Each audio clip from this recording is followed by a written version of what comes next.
The United States and the United Kingdom have joined Israel in accusing Iran of the attack on an Israeli tanker off the coast of Oman.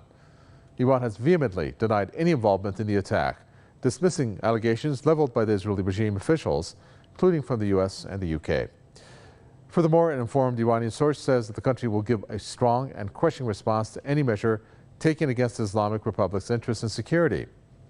In this edition of The Spotlight, we will look at the possibilities of a military confrontation and whether this is an Israeli plot aimed to demonize and vilify Iran. The United States and Britain have intensified their anti-Iran rhetoric over last week's deadly attack on an Israeli-managed oil tanker off the coast of Oman without providing any substantial evidence. U.S. Secretary of State Antony Blinken claimed that Washington is confident that Iran conducted the attack on the empty Mercer Street and vowed, quote, an appropriate response. British Foreign Secretary Dominic Raab also said UK assessments had concluded that it was highly likely that Iran used one or more drones to carry out the attack which killed a Briton and a Romanian.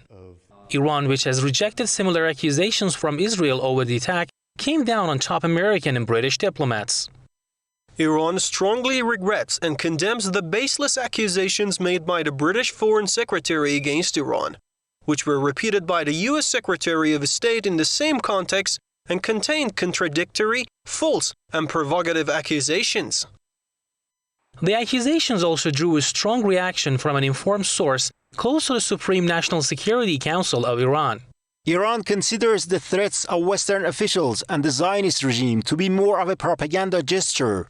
But any moves against Iran's interests and its national security will be met with a crushing and firm response, and Washington and London will be directly responsible for the consequences. Earlier, resistance sources told Iran's Al-Alam Arabic news network that the attack was in retaliation for a recent deadly Israeli airstrike on an airport in Syria's Qusayr region. Astonishingly, Washington and London have thrown their weight behind Israel, while they have produced no proof of Iran's involvement in the attack. However, they have turned a blind eye to Israel's hostile actions against Iran, including attacks on a dozen Iranian oil tankers, which was revealed in a report by the Wall Street Journal in March, and the assassination of Iranian nuclear scientists. Above all, Israel's frequent attacks on Syria and the Gaza Strip, as well as its atrocities in the Palestinian territories, have been ignored by the international community. It seems that Britain and the U.S. have given Israel carte blanche to commit crimes with impunity. The West's unwavering support has emboldened Tel Aviv to push ahead with its crimes, but the attack on the Israeli-managed ship and the regime's latest defeat in the war on Gaza at the hands of Palestinian resistance groups spotlighted the regime's weakness. It shows that the era of hit and run for Israel is coming to an end. Well, I guess joining us for this edition of The Debate, we have publisher and editor at Politics First, Marcus Papadopoulos, who joins us from London.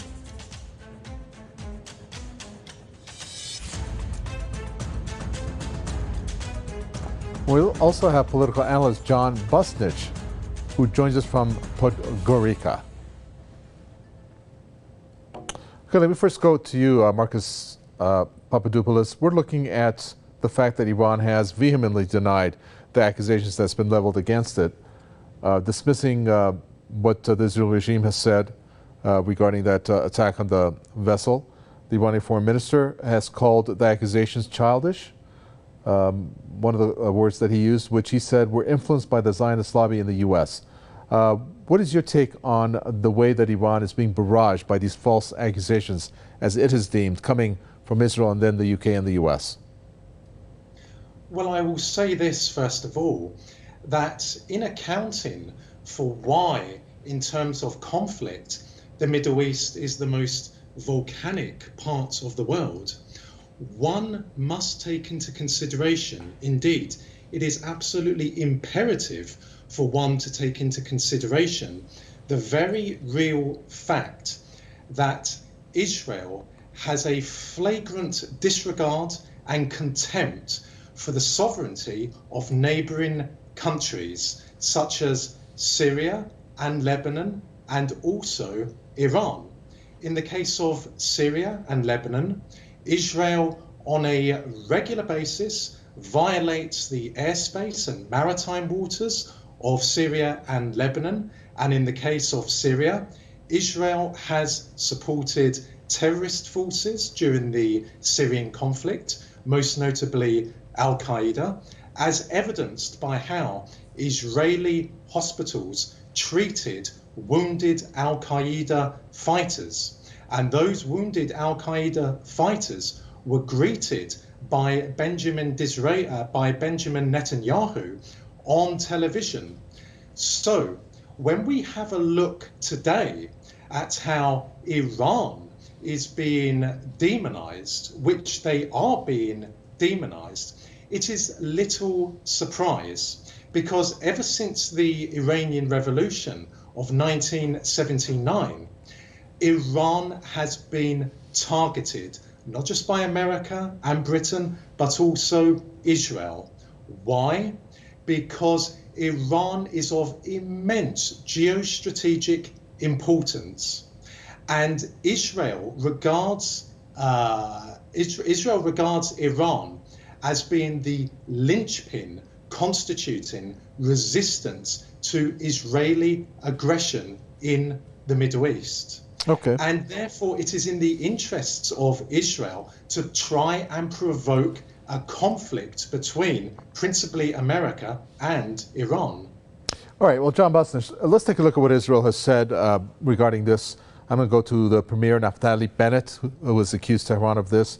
And he says, quote, "I declare unequivocally that Iran is the one that carried out the attack on the ship." He said that during a weekly meeting of his cabinet on Sunday. Why is it that when Israel comes out making accusations, it doesn't provide the proof? Well, because it's not asked to provide the proof.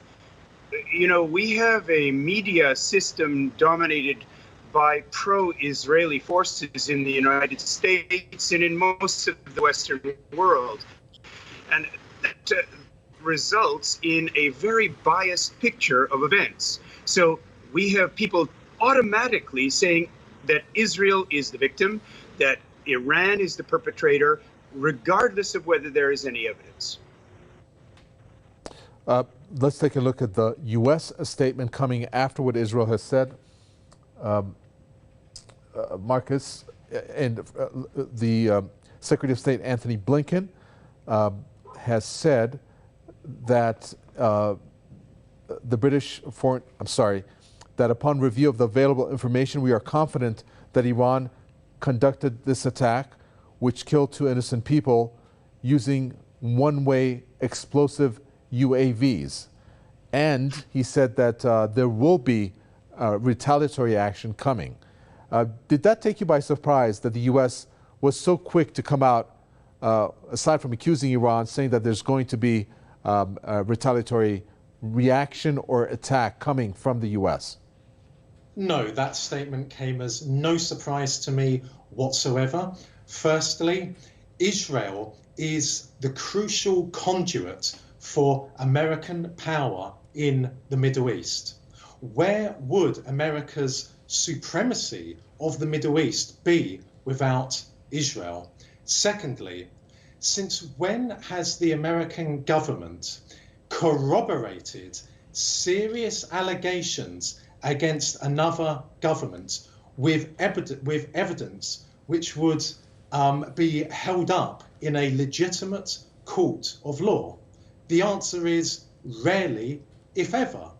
The Americans never supplied evidence, concrete evidence, that Iraq had weapons of mass destruction, or that Colonel Gaddafi was intent on slaughtering the entire civilian population of Benghazi, or that the Syrian government was intent on massacring its own people.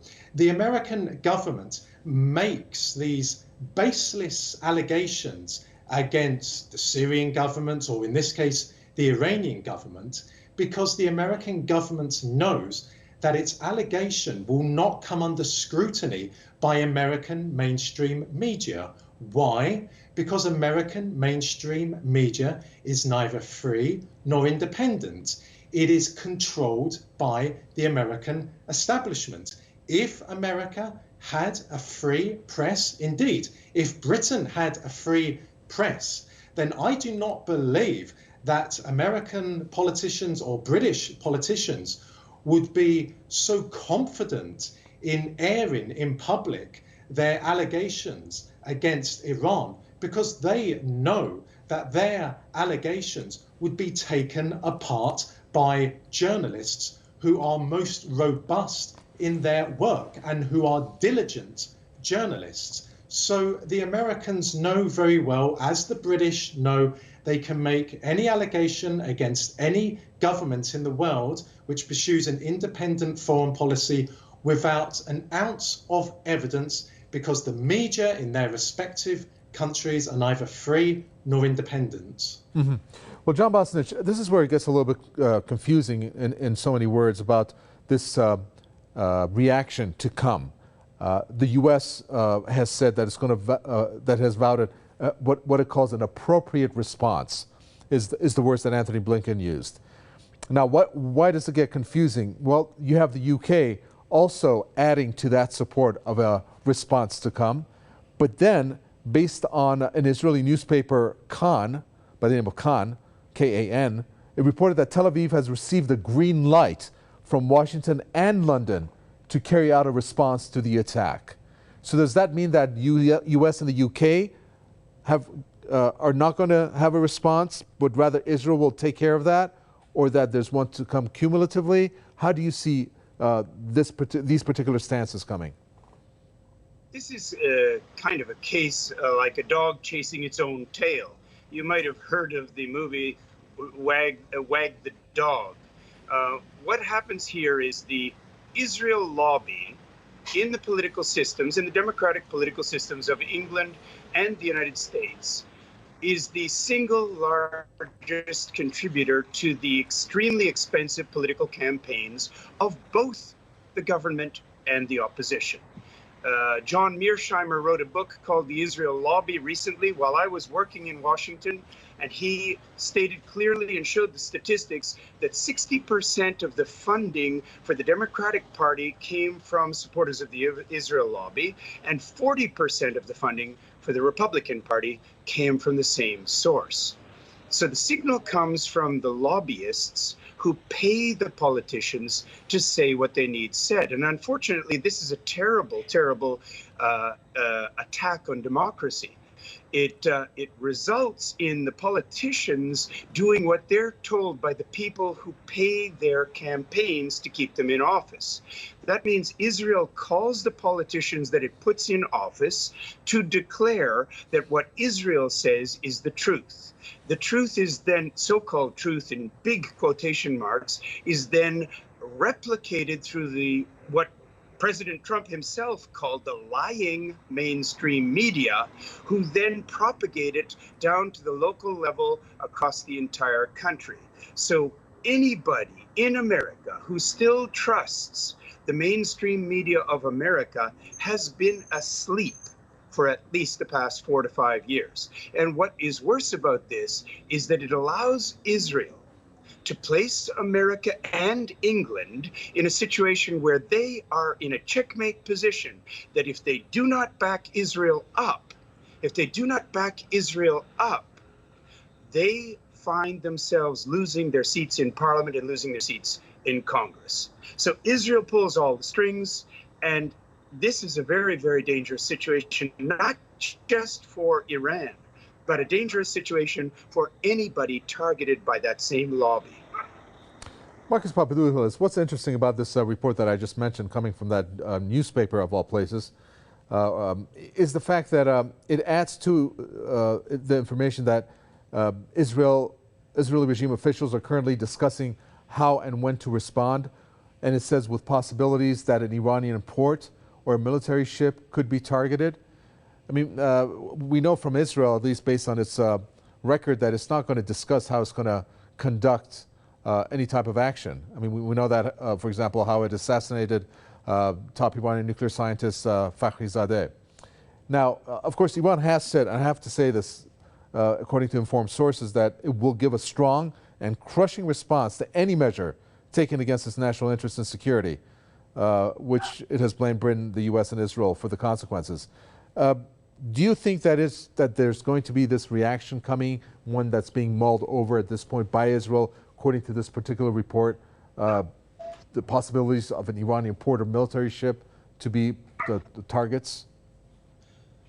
I do not believe that Israel will take a conventional response against Iran, and I think it is even more unlikely that America and Britain will take a conventional response against Iran. However, I do strongly suspect, in fact, I strongly believe that Israel's response, its measures, will be of a clandestine nature, such as an assassination of a high-ranking Iranian official or a senior Iranian scientist, or indeed the destruction of an Iranian port or the destruction of an Iranian naval vessel.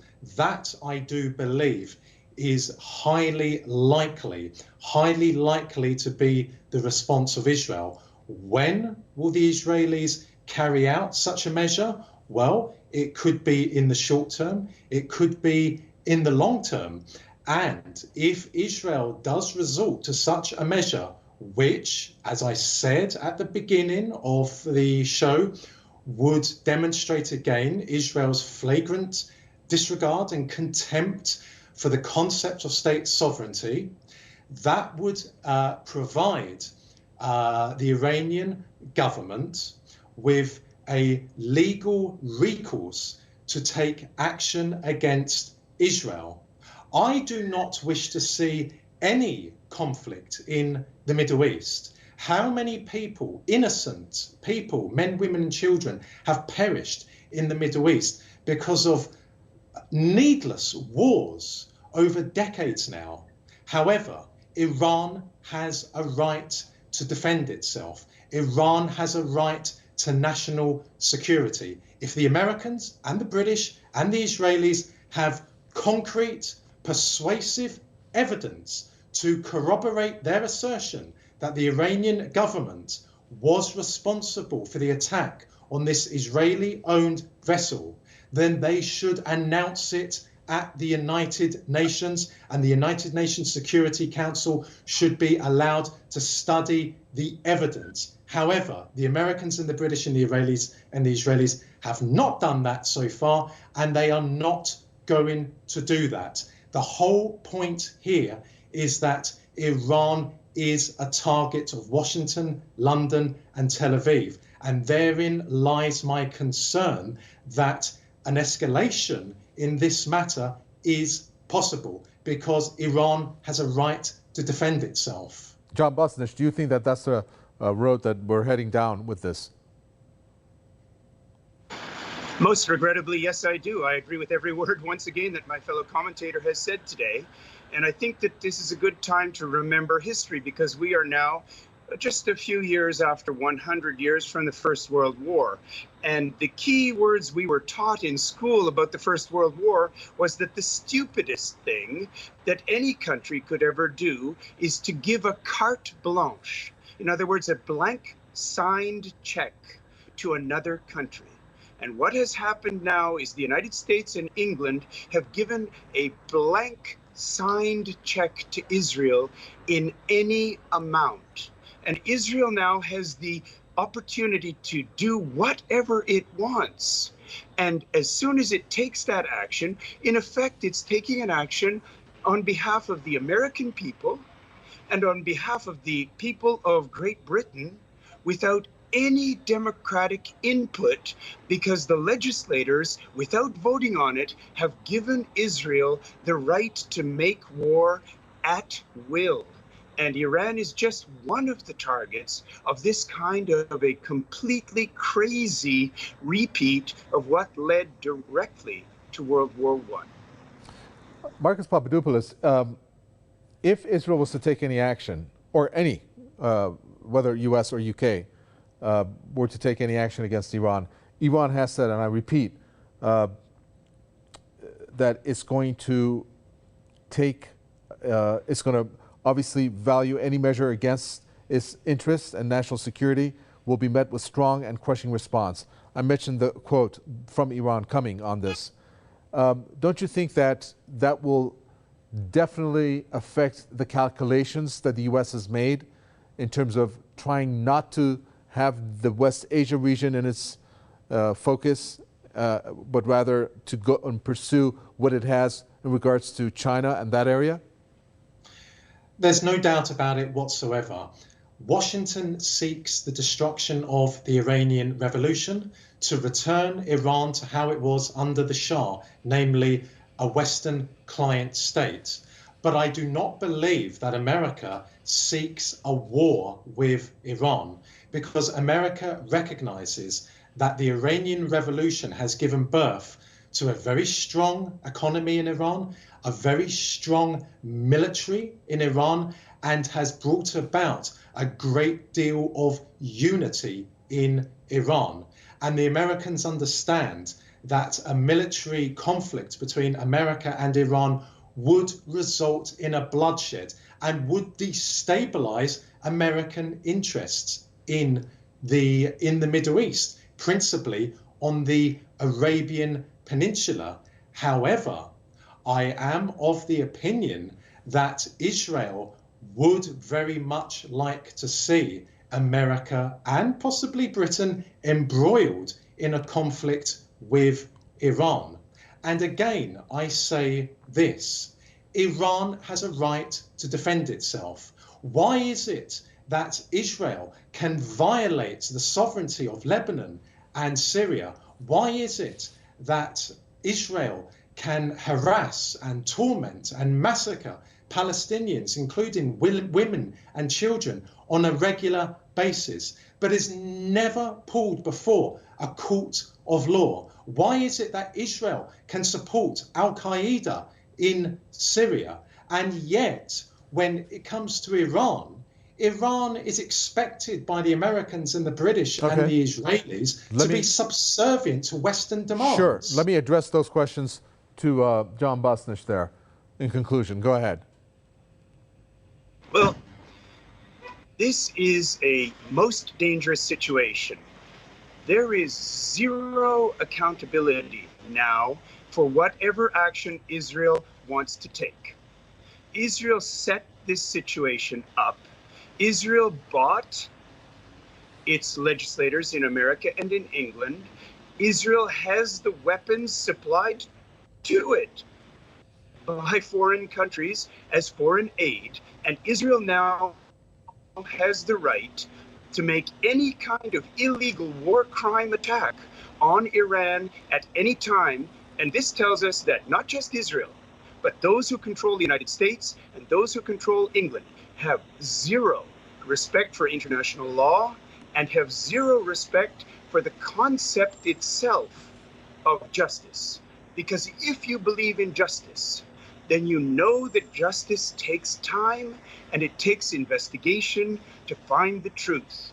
And the reason why all of these things are rushed the way they are is because when you rush it and you make an attack and you make a murderous bombing, you can get away with it before they can respond. And afterwards, all it is an autopsy, a political autopsy of the Western world. All right, we're going to unfortunately have to end it there. We're fresh out of time on this. Let me thank our guests, publisher and editor at Politics First, Marcus Papadopoulos. Thank you so much for your comments. And John Busnish there, political analyst, with his comments. And with that, we come to an end for this edition of The Spotlight. From me, Cover the entire team, it's goodbye until next time.